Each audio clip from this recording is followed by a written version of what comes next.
Think about the last time someone criticized you in front of other people. Maybe it was a colleague, a partner, a friend making a joke that landed wrong. And your reaction, whatever it was, felt bigger than the moment deserved.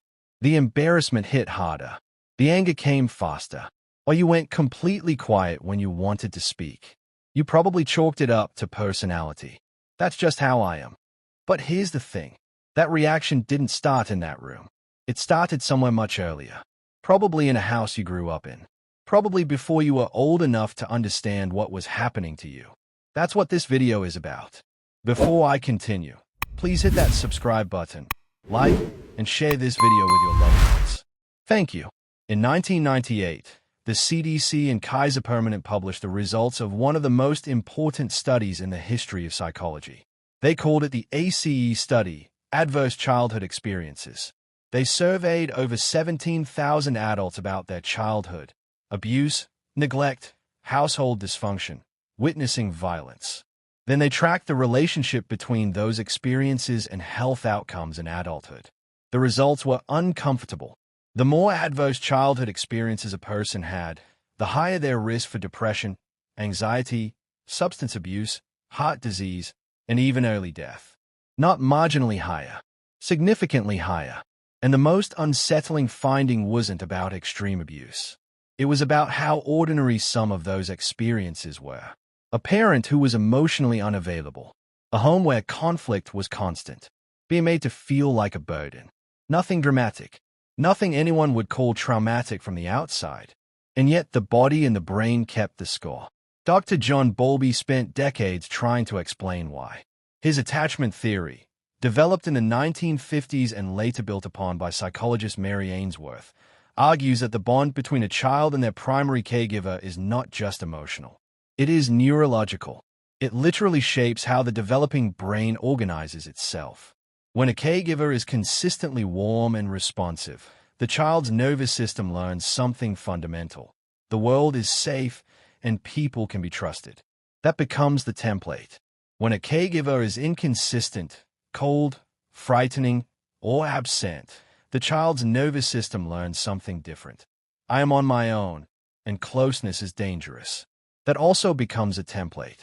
The problem is that these templates don't stay in childhood. They travel. They show up in friendships, in romantic relationships, in how you handle conflict, in whether you ask for help or quietly suffer alone.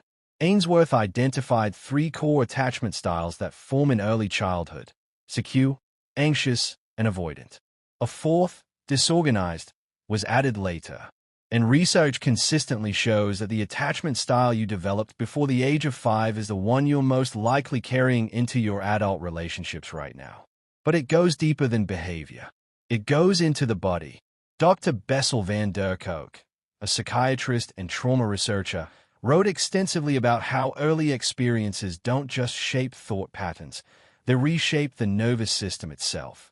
A child who grows up in an unpredictable or threatening environment develops a nervous system that is permanently on alert. The threat detection system, centered in the amygdala, becomes hypersensitive. It starts flagging things as dangerous that aren't. A raised voice, a long silence, someone pulling away. In adulthood, this shows up as anxiety that seems to come from nowhere. Overreactions that confuse even the person having them. A body that tenses up in situations that are objectively fine. Van der Kolk put it plainly, the body keeps the score.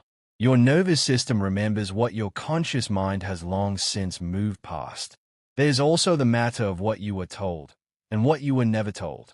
Psychologist Carol Dweck's research on mindset found that the messages children receive about their abilities have a lasting impact on how they approach challenges as adults. Children who were praised for effort, you worked really hard on that, developed what Dweck called a growth mindset. They saw difficulty as something to work through. Children who were praised for being naturally smart, or worse, constantly criticized for failure, developed a fixed mindset. They began to avoid challenges because failure felt like a verdict, not just an outcome. Think about your relationship with failure right now. Think about whether you avoid starting things because some part of you already believes you'll fall short. That belief has an origin point. And for most people, it's somewhere between ages 4 and 12. None of this is about blame. Most parents did exactly what their parents did before them. Patterns pass down not because people are careless, but because they are human, repeating what was modeled for them, often without realizing it. Psychologists call this intergenerational transmission of trauma. The anxious parent raises an anxious child. The emotionally unavailable father produces a child who doesn't know how to receive love without flinching. Not out of malice, out of inheritance. Dr. Daniel Siegel, a clinical professor of psychiatry at UCLA, has spent his career studying how parents' own unresolved childhood experiences directly affect how they parent. His research found that the single strongest predictor of a child's attachment security was not what happened to the parent in childhood, but whether the parent had made sense of what happened to them. Processing matters. Understanding your own story changes how you tell it to the next generation. So what do you do with all of this? The first thing is to stop treating your adult patterns as fixed personality traits and start treating them as information. The way you react when someone doesn't text back. The way you shrink in certain rooms. The way you either avoid conflict entirely or escalate it faster than you meant to. These aren't just how you are. They are adaptive responses that made sense in the environment you came from and are now running on autopilot in environments where they no longer fit. Seeing that distinction is the beginning of something. The second thing is that the brain is not frozen. Neuroplasticity, the brain's ability to rewire itself in response to new experiences, means that what was shaped in childhood can be reshaped in adulthood. Not erased, not undone, but updated. Therapy, particularly trauma-informed approaches like EMDR, somatic therapy, and attachment-based therapy, exists specifically to do this work. So does the slow, deliberate process of building relationships with friends, partners, communities that give your nervous system new evidence about what the world is. New experiences, repeated consistently, create new templates. You are not the sum of what happened to you, but you are shaped by it, more than most people are willing to admit. And the moment you stop fighting that truth and start getting curious about it is the moment something actually starts to shift. Your childhood isn't your destiny, but it is your starting point. Understanding it is how you stop letting it be your ending point too.